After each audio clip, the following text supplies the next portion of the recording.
Welcome back to Who Died Today USA channel. In the past few days, we have received somber news about the passing of extraordinary talents. Today's episode is dedicated to honoring their memory.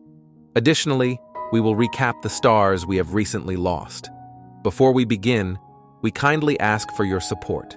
If this video or the legacies of these remarkable individuals have touched your life, please consider giving this video a thumbs up as a sign of respect and remembrance. Thank you. Dave Scott, a transformative figure in the world of dance and choreography, left behind an extraordinary legacy when he passed away on June 17, 2025, at the age of 52. A pioneer in hip-hop choreography and a beloved mentor to many, Dave's influence reached far beyond the stage and screen. Born on August 15, 1972, in Compton, California, Dave found his passion for dance during his time at Weber State University. His journey began in earnest when he was discovered by Rob Bass's manager, propelling him into the world of touring and performance. But it was his vision, a unique blend of street style and structured choreography, that would soon revolutionize how hip-hop was portrayed in mainstream media. Dave rose to prominence with groundbreaking films like You Got Served and Step Up 2, The Streets, which introduced audiences to a new wave of cinematic dance battles that combined raw energy with precise choreography. His work was a masterclass in innovation, seamlessly blending b-boy culture with narrative and emotion. He became a household name through his work on So You Think You Can Dance, where from season 3 onward, he inspired millions with his emotionally resonant routines. He also brought flair and sophistication to Dancing with the Stars, particularly in season 8, which saw Olympic gold medalist Shawn Johnson take home the Mirror Ball trophy. But beyond the accolades and television credits, Dave Scott was known for his warmth, generosity, and unwavering encouragement. To rising dancers like Comfort Fidoke and Harry Shum Jr., he wasn't just a choreographer, he was a big brother, a coach, and a source of confidence. His passing, following a brief illness, was confirmed through a tribute shared on his official Instagram. Though his time was far too short, the joy he brought to others, the barriers he broke, and the passion he instilled will continue to move audiences and performers for generations. In every rhythm and every beat, Dave Scott's spirit lives on, not only as a choreographer of unforgettable moments, but as a force who helped the world dance with heart.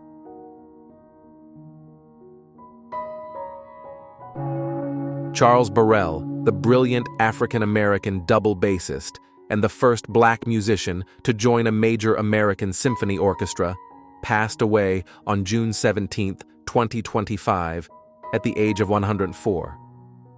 His passing was confirmed by his cousin, fellow musician Pernell Steen, who described him as a man of great talent, humor, and unparalleled dignity. Born in 1920 in Toledo, Ohio, and raised in Detroit, Burl began learning both double bass and tuba at the age of 12.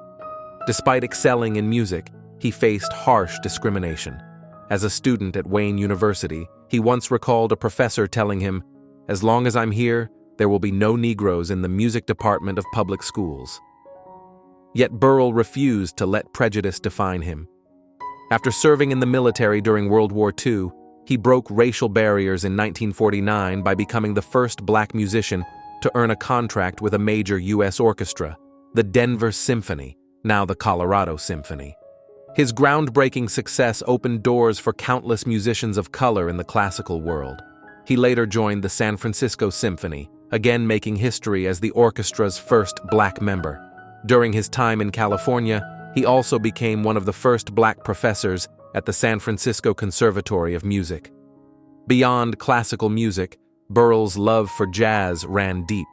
He performed alongside legends like Charlie Parker, Ella Fitzgerald, and Billie Holiday, seamlessly moving between the grandeur of concert halls and the soul of smoky jazz clubs. Known as much for his humor and warmth as for his musicianship, he brought joy and inspiration wherever he went. After retiring in 1999, his legacy only grew. He became a revered figure in Denver and across the nation. In recent years, he was honored with awards and had a school named after him, the Charles Burrell Visual and Performing Arts Campus, a testament to his impact on future generations. In a heartfelt statement, his family wrote, "Charles dedicated his life to his music and inspired the world with his bass. As one of the first African Americans to win an audition with a major symphony orchestra, he opened the doors for musicians of color everywhere. While we are heartbroken at his loss, we are also thankful for his long and inspiring life." Charles Burrell's legacy is not just in the notes he played, but in the barriers he shattered and the lives he touched. He will forever be remembered as a pioneer, a mentor, and a gentle giant whose music and spirit continue to resonate.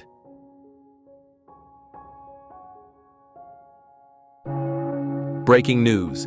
She is the most decorated actor of her generation, the voice of 1,000 characters, and the face of powerful women on screen. But now, at over 70, Meryl Streep's sudden step back from the spotlight has raised a haunting question. Could there be something deeper behind her graceful silence? Welcome to Who Died Today, USA. In today's episode, we turn our gaze to a woman whose very name stands for excellence, Meryl Streep. From Sophie's Choice to The Devil Wears Prada, she has redefined acting for half a century. But beyond the red carpets and golden statues lies a quieter story, one of quiet endurance, resilience, and the cost of greatness. So we ask you, when you hear the name Meryl Streep, do you see the flawless performer? Or do you think of the woman who has faced rejection, aging, and an industry often unkind to its legends? Let us know in the comments below. Born on June 22, 1949 in Summit, New Jersey, Mary Louise Streep was never destined to be ordinary. She was a cheerleader, an opera singer in high school, and later earned a Yale degree in drama. But even with degrees and talent in hand, the early days were not kind. One infamous casting meeting with producer Dino De Laurentiis ended with a cruel rejection. "Why did you bring me this ugly thing?" he asked in Italian, not knowing she understood every word. That moment, humiliating as it was, lit a fire inside her. It would be the last time anyone underestimated Meryl Streep. Her breakthrough in The Deer Hunter, 1978, led to a flood of iconic performances: Kramer vs. Kramer, Sophie's Choice, Out of Africa, The Bridges of Madison County, Doubt, and The Iron Lady. Each role layered with emotional depth, each character unforgettable. She earned not just praise, but awe. By the time she starred as Miranda Priestley in The Devil Wears Prada, Meryl had done the unthinkable. She had conquered both high art and mainstream fame. In an industry where age often dims a woman's career, hers only grew brighter. She earned 21 Academy Award nominations and 3 wins, a record in itself.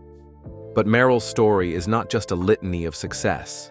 It is a story of emotional balance. Behind the camera, she was raising 4 children, navigating the highs and lows of marriage with sculptor Don Gummer. Their union, once described as one of Hollywood's most enduring, quietly shifted in later years. In 2023, it was revealed they had been living separate lives for some time. There was no scandal, no interviews, just silence, the kind that speaks volumes. Professionally, Meryl never chased controversy, but she never avoided meaning either. She used her voice carefully, weighing in on issues like gender equality, arts funding, and political leadership. Her 2017 Golden Globes speech, where she called for empathy and integrity in the arts, went viral and drew both praise and criticism. She has also been one of the few to openly speak about the invisibility that comes with aging. "As you get older," she once said, "you are expected to become less, but I am not less. I am different." In her later roles, from The Post to Big Little Lies and Don't Look Up, Meryl proved she could still command the screen, shaping the cultural conversation without raising her voice. And then, quietly, she began to retreat from the spotlight. Her recent work in Only Murders in the Building thrilled fans, but it also raised questions. Where had she gone? Why so few appearances? Was this retirement or something else? Publicly, she has not spoken of illness, but fans have noticed a visible slowing, a weariness, a graceful withdrawal. Whether from physical strain, emotional exhaustion, or simply the passage of time, her absence has been deeply felt. Throughout her life, Meryl has protected her health and privacy with equal tenacity. She avoids social media. She rarely grants interviews, and she has said that fame should never come before family. That philosophy has shielded her from some of Hollywood's harsher currents, but it has also created a mystery. What we do know is this: Meryl's later years have been about choice, choosing roles that matter, choosing family, choosing silence when others demand explanation, choosing herself. Where is Meryl Streep now? Sources say she is enjoying time with her children and grandchildren, embracing the simple pleasures she once had to postpone. She reads, she gardens, she reflects. Yet her influence is far from over. Every young actor who dares to be bold, every woman who refuses to be invisible, every artist who believes in truth over glamour, they owe something to Meryl Streep. So we ask again, when you think of Meryl Streep, do you see the roles? Or do you see the woman who has carried 5 decades of cinema on her shoulders with unmatched elegance? Let us know in the comments. And if her journey has moved you, please like, subscribe, and share this tribute. Let us continue to honor the artists whose stories deserve to be told, not just on screen, but in life.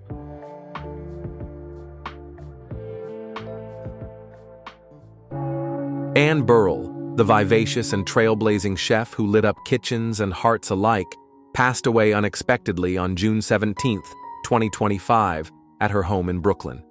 She was 55. With her unmistakable spiky blonde hair and boundless energy, Anne was a familiar face to millions through her long-standing role as mentor on Worst Cooks in America and other Food Network staples like Secrets of a Restaurant Chef and Chef Wanted with Anne Burrell.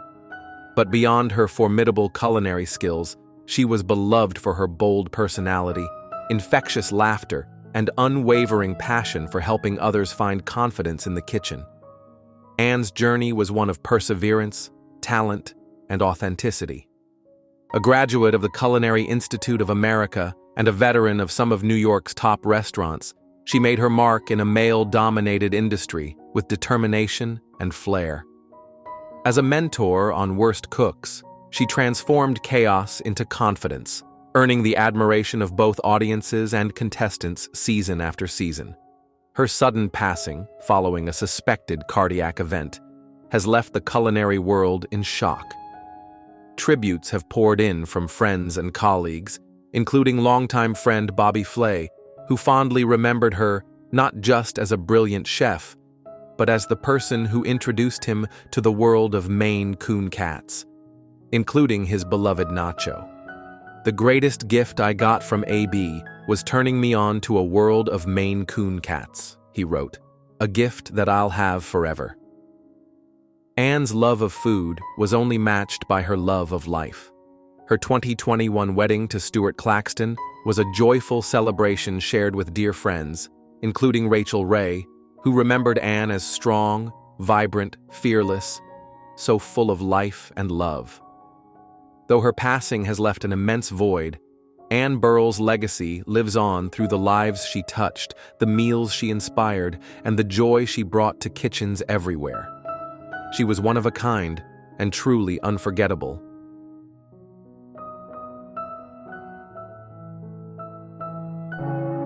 Leonard Lauder, the visionary business leader who transformed the Estée Lauder companies into a global beauty empire and redefined philanthropy in the modern age, passed away on June 15, 2025, at the age of 92. Born in New York City, Leonard was immersed in the world of beauty from a young age, often helping his mother, Estée Lauder, with sales calls and product packaging. He joined the family business formally in 1958, when it was a modest operation with fewer than a dozen employees. Under his leadership, the company grew into a powerhouse, home to beloved brands like Clinique, La Mer, MAC Cosmetics, and The Ordinary. Leonard served as president, CEO, and eventually chairman, and was instrumental in taking the company public in 1995, a pivotal moment that broadened its global influence. But beyond the numbers and boardrooms, he was known for his deeply personal approach to leadership.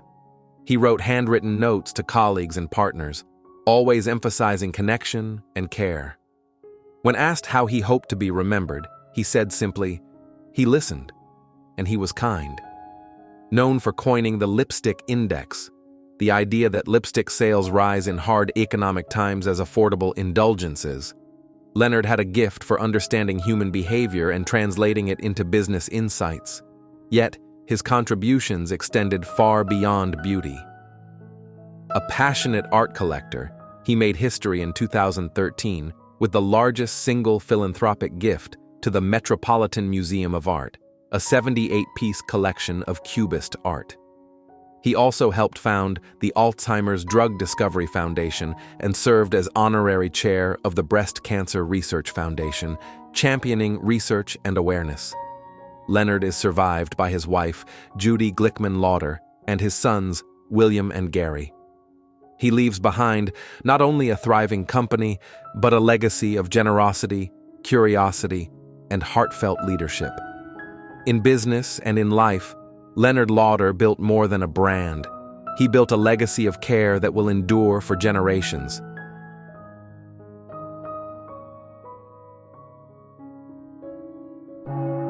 Johnny Tillotson, the gentle-voiced singer whose timeless hits brought comfort and romance to millions, passed away on April 1, 2025, at the age of 86.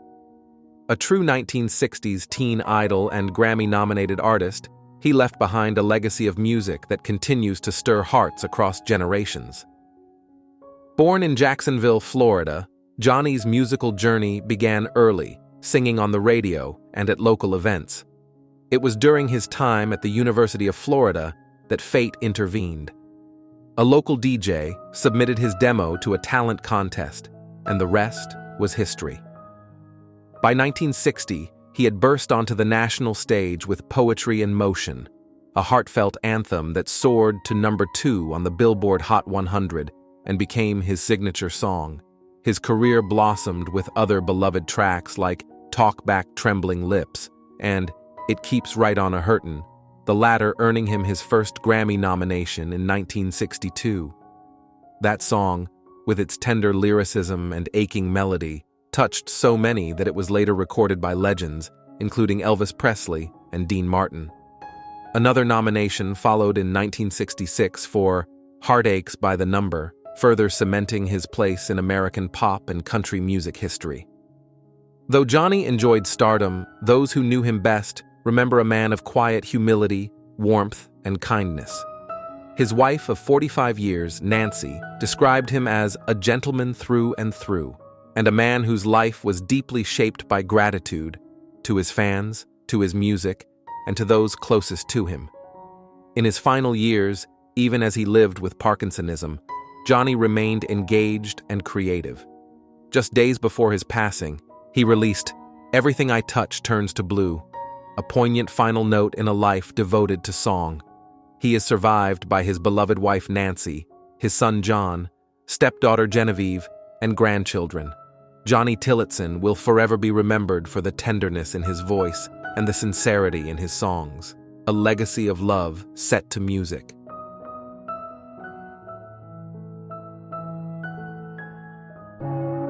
Brenton Wood, the soulful voice behind the unforgettable 1967 classics The Oogum Boogum Song and Gimme Little Sign, passed away peacefully at his home in Moreno Valley, California, at the age of 83. Surrounded by family, he left the world with the same charm and grace that defined his music, offering one final message to his fans: catch you on the rebound. Born Alfred Jesse Smith in Shreveport, Louisiana, and raised in the vibrant neighborhoods of San Pedro and Compton, California, Brenton found his voice early. Inspired by legends like Sam Cooke and Jesse Belvin, he began to shape his own distinct sound, a blend of tender rhythm, joyful grooves, and heartfelt soul. Brenton's breakthrough came in 1967 when he signed with Double Shot Records. That same year, the Oogum Boogum song climbed the R&B charts, bringing smiles with its whimsical lyrics and upbeat tempo. Just months later, Gimme Little Sign soared to number 9 on the pop charts, firmly establishing him as one of the era's beloved soul artists. Despite the challenges of an ever-changing music industry, Brenton remained committed to his art. He founded his own label, Prophecy Records, in 1972, and continued creating music for decades under Mr. Wood Records. His songs became staples not only of radio airwaves, but also of film and television soundtracks, delighting new generations of listeners in shows like The Umbrella Academy and Big Little Lies.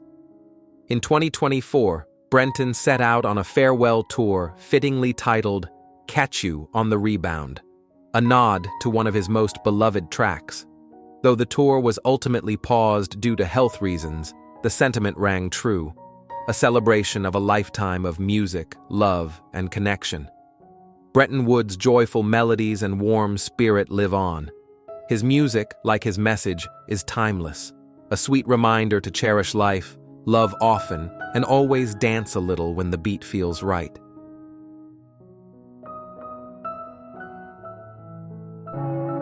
Troy Seals, the silent legend of American country music, who penned timeless ballads like Seven Spanish Angels, the magnificent duet between Willie Nelson and Ray Charles, has passed away at the age of 86 at his home in Hendersonville, Tennessee.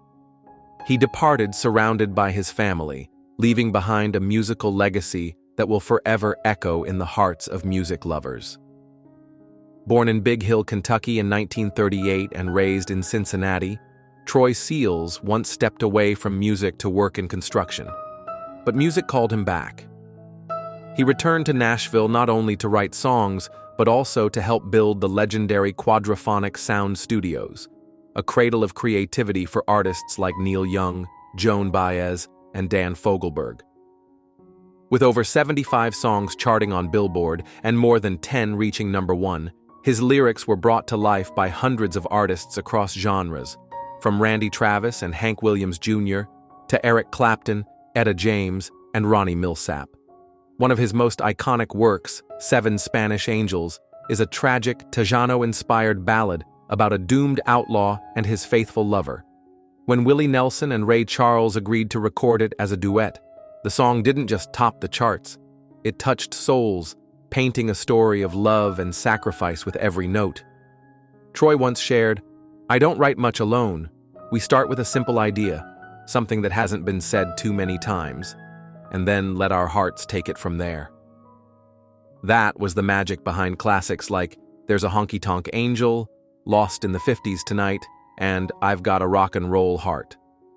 Offstage, he was a humble man, devoted to his family, a loving husband and father, and still carried the charm of the young man who once toured the South with his teenage band, The Earthquakes. He may be gone, but his music lives on.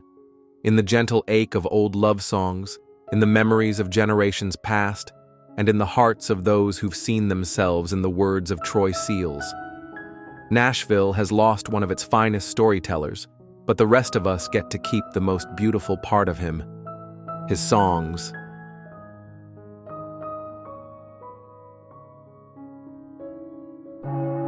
Pamela Bach Hasselhoff, beloved actress and mother, was remembered not only for her television roles in iconic shows like Baywatch and Knight Rider, but also for her kind spirit and enduring strength. At age 62, Pamela passed away in her Los Angeles home on March 5, 2025. Pamela's life was filled with both joy and quiet hardship. She shared 2 daughters, Taylor and Haley, with her former husband, actor David Hasselhoff. Her most recent joy was becoming a grandmother to baby London, a moment that brought her over-the-moon happiness, as shared by her close friend and former representative Terry Ahern. Behind her bright smile was a long struggle with health challenges. A 2003 motorcycle accident left her with severe injuries, including a broken neck and back. Though she survived, the toll on her body was lasting. Arthritis, brought on by the crash, slowly and painfully ravaged her health in the years that followed.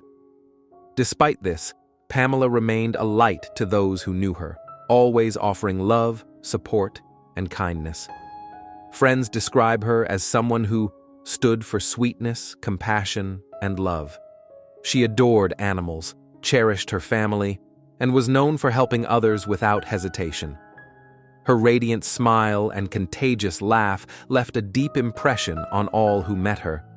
Her daughters, Taylor and Haley, paid beautiful tributes to their mother, calling her their best friend, their heart, and their everything. "I promise to make you proud," Taylor wrote, while Haley spoke of carrying forward the love and pride their mother taught them. Pamela's passing has left an ache in the hearts of many, but her legacy of strength, warmth, and unconditional love will live on through her family and everyone she touched.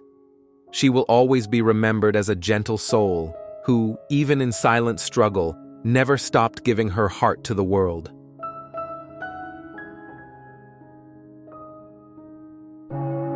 Kim Woodburn, the beloved British television personality and cleaning expert, passed away on June 16, 2025, at the age of 83, following a brief illness. Best known as the co-host of How Clean Is Your House, Kim's vibrant personality and practical wisdom earned her a cherished place in the hearts of viewers around the world. Born in Hampshire and raised in Liverpool, Kim's early life was marked by hardship. She faced cruelty in a strict boarding school and, in her 20s, endured the heartbreak of losing a stillborn son. But Kim carried these wounds with extraordinary grace, channeling her strength and resilience into a career that brought comfort, joy, and laughter to millions. Kim rose to fame in 2003 when she partnered with Aggie Mackenzie on How Clean Is Your House?, a Channel 4 series that transformed neglected homes and offered no-nonsense advice with warmth and wit. Her straightforward charm and sharp sense of humor made her a household name, affectionately known as the Queen of Clean. Beyond cleaning tips, Kim shared her life bravely with her audience, always candid, always real. Whether appearing on Celebrity Big Brother in 2017 or braving the jungle in I'm a Celebrity, Get Me Out of Here. In 2009, where she finished as runner-up, she remained unapologetically herself, a voice for resilience, honesty, and inner strength. Kim's husband, Peter, with whom she shared over 4 decades of marriage, described her as his soulmate. "My wonderful, beautiful Kim passed away last night. God bless my love," he wrote in a moving tribute. Though her cause of death was not disclosed, Kim had been privately managing health issues in recent months. She leaves behind a legacy not just of sparkling homes, but of courage, candor, and compassion. Kim Woodburn reminded us all that dignity can be found even in the dust, and that true strength is never afraid to speak out or lend a helping hand.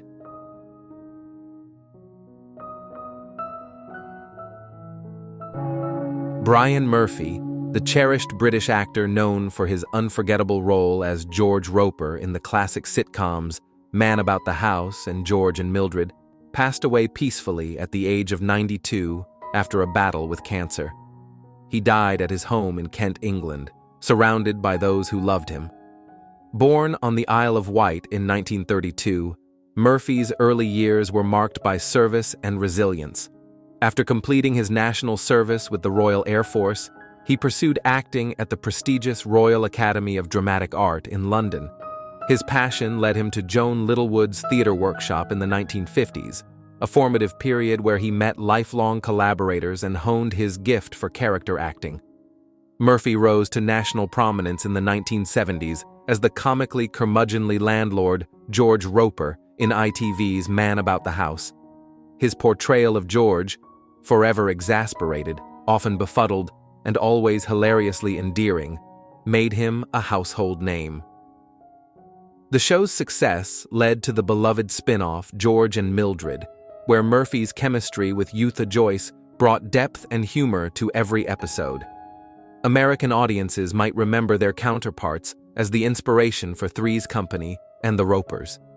His career continued well into his later years. Murphy charmed audiences again with his role as Alvin Smedley in Last of the Summer Wine from 2003 to 2010, bringing warmth and wit to a new generation of fans. Off-screen, Brian was known for his quiet generosity and unassuming nature. He shared a loving marriage with actress Linda Reagan, whom he wed in 1995, and was a devoted father to his sons, Trevor and Kevin. Though the curtain has fallen on a remarkable life, Brian Murphy's legacy lives on in every laugh he sparked and every heart he warmed. His work remains a testament to the power of humor, heart, and humble brilliance.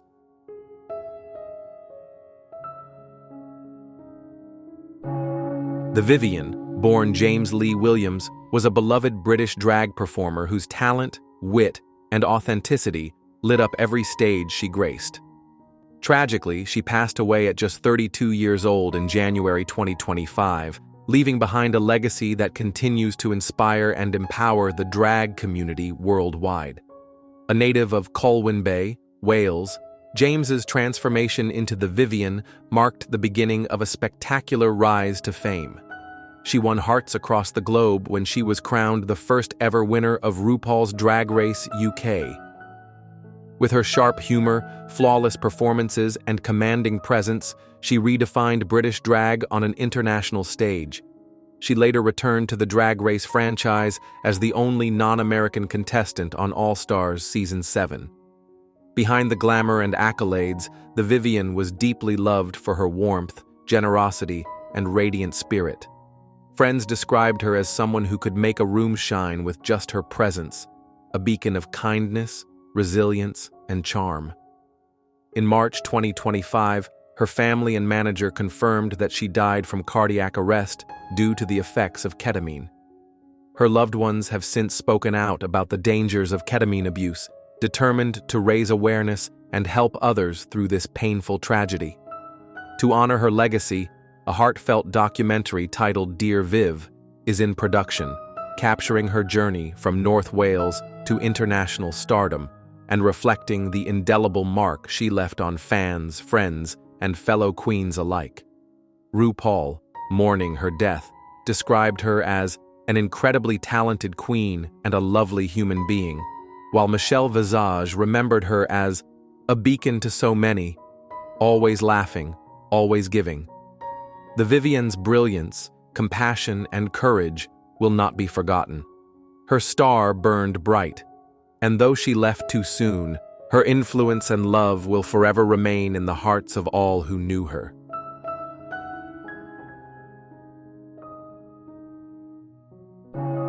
Barile, a pivotal figure in the American punk music landscape, left an indelible mark on generations with his fierce spirit, artistic integrity, and unwavering dedication to honest expression. Born on October 4, 1961, in Lynn, Massachusetts, Barile was more than a guitarist. He was a visionary who helped pioneer the hardcore punk movement in the early 1980s through his band SSD Control, known to many as SSD. Al's journey began with modest roots and a passion for sound that defied conventions. Inspired by the energy of early punk acts, he formed SSD while studying mechanical engineering, determined to create music that spoke to the frustrations and hopes of young people.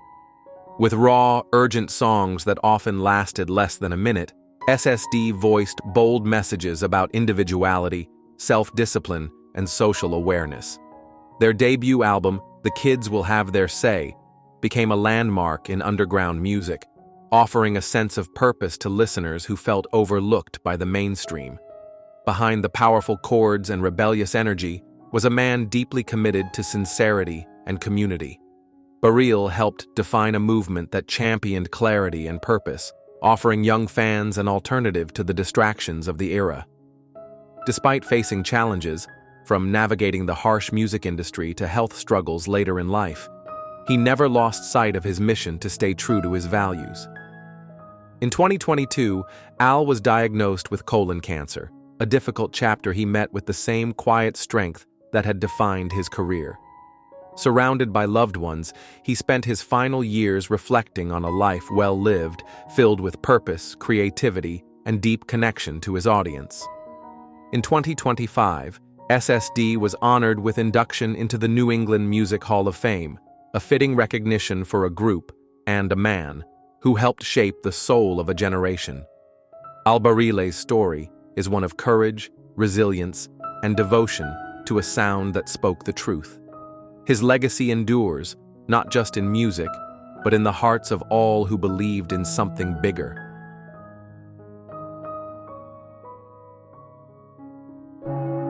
Michael Almo, a gifted actor of stage and screen, brought depth, heart, and quiet brilliance to every role he embraced. With a career that spanned more than 5 decades, he captivated audiences in acclaimed films like The China Syndrome and Space Jam, and became a familiar presence in beloved television shows from Cheers to Hill Street Blues. Born with a passion for the arts, Michael studied theater at Brooklyn College before joining Joseph Papp's celebrated New York Shakespeare in Central Park series. His early years were marked by fearless creativity, leading a Commedia dell'arte troupe, working with the Goethe Theater in East Harlem, and touring with the anti-war performance FTA. His artistry was never separate from his ideals. He believed in the power of performance to reflect truth and spark change. In the 1970s, he moved to Los Angeles, where his film and television career flourished. Michael had a gift for infusing even small roles with genuine emotion and intelligence. Whether playing a doctor in Space Jam or appearing in cherished series like The Wonder Years or Scrubs, he left a lasting impression through sincerity and subtlety. But beyond the screen, Michael was a devoted family man and mentor. He inspired many with his unwavering dedication to his craft, and his warmth extended far beyond the spotlight. Known for his quiet strength and gentle humor, he embodied a spirit of kindness and reflection. Michael passed away peacefully on May 2, 2025, at the age of 86, surrounded by the love of his family. He is remembered by his wife Louise, daughters Gabriella and Giovanna, son-in-law David, and granddaughters Isabella and Malia, a family he cherished deeply. Michael Almo's legacy lives not only in the stories he helped tell, but in the lives he touched through his grace, talent, and humanity. He leaves behind a body of work, rich with meaning and a memory that will continue to shine in the hearts of those who admired him.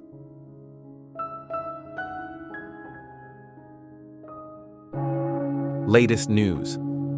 Patrick Dempsey, the man once crowned the sexiest man alive, is far more than just a heartthrob in a white coat. At 58, his recent reinvention as a film actor, racer, and philanthropist has sparked curiosity. What lies behind the smile of the man who once defined television's golden era of medical drama? And why has his real-life journey turned out to be more dramatic, inspiring, and turbulent than anything scripted on screen? Welcome to Who Died Today, USA. In today's episode, we shine a spotlight on a man whose life has spanned speedways, heartbreaks, television triumphs, and quiet battles with himself and the expectations of fame. When you think of Patrick Dempsey, do you see Dr. Derek Shepherd, the charming neurosurgeon from Grey's Anatomy? Or do you think of the resilient man behind the role, the one who overcame reading disabilities, navigated behind-the-scenes controversy, and rebuilt his life through family, focus, and fearlessness? Born on January 13, 1966 in Lewiston, Maine, Patrick Dempsey's childhood was anything but a Hollywood fairy tale. Diagnosed with dyslexia at 12, reading was a monumental struggle. "It is something I still deal with today," he later admitted. But where words failed, performance flourished. He found comfort in juggling, in movement, in stage presence. Acting became his language. Dempsey's rise began in the 1980s with roles in teen comedies like Can't Buy Me Love, 1987, where he won hearts with his boyish charm. But after an early burst of fame, He faded from the spotlight, a lull that would last for years.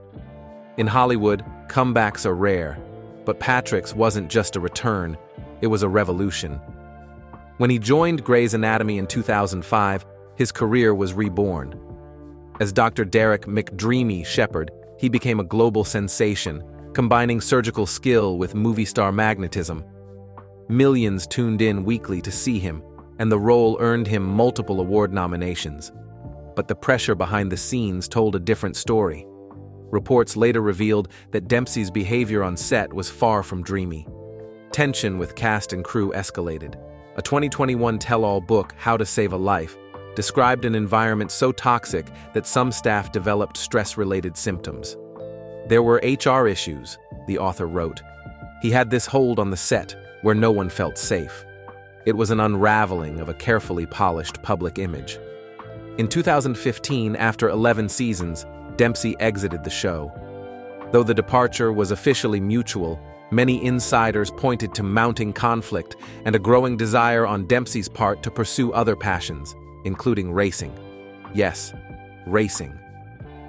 Far from the lights of television, Patrick Dempsey found solace on the racetrack.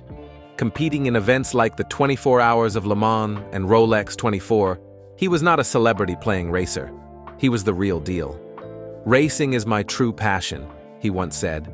"If I could give up acting tomorrow, I would." But life off camera came with challenges too. His marriage to Gillian Fink faced strain, and the couple briefly separated in 2015. Yet unlike many Hollywood stories, theirs had a redemptive arc. They reunited, reaffirming their commitment to each other and their 3 children. "You have to work at everything," Dempsey shared in interviews, "and you cannot do it all." Health-wise, Dempsey has maintained extraordinary discipline. Now nearing 60, he follows a strict fitness routine, running, cycling, swimming, to keep himself grounded and energized. A former stress eater and self-confessed overscheduler, he's found in exercise not only a physical outlet, but a form of mental clarity. Despite his relatively clean health record, Patrick's family history is marked by struggle. His mother, Amanda, passed away after a long battle with cancer. In her honor, he founded the Dempsey Center in Maine, a nonprofit that supports cancer patients and their families. The center has raised millions and serves thousands each year, offering holistic care and emotional support. Dempsey's life, it seems, is one of contrasts. Dazzling success paired with personal scrutiny, fame chased by fatigue, ambition tempered by purpose. He is, by all measures, a man in motion, on screen, on the track, and within himself. In 2023, People magazine named him the sexiest man alive. But Dempsey laughed off the title, saying he felt more comfortable being known for his work than for his looks. He continues to act in films like Ferrari, 2023, and Thanksgiving, 2023, taking on roles that stretch his talents beyond the romantic leads he was once known for. So where is Patrick Dempsey now? He is living proof that reinvention is possible, even in the most image-obsessed industry in the world. He is a husband, a father, a racer, a philanthropist, and yes, still a heartthrob.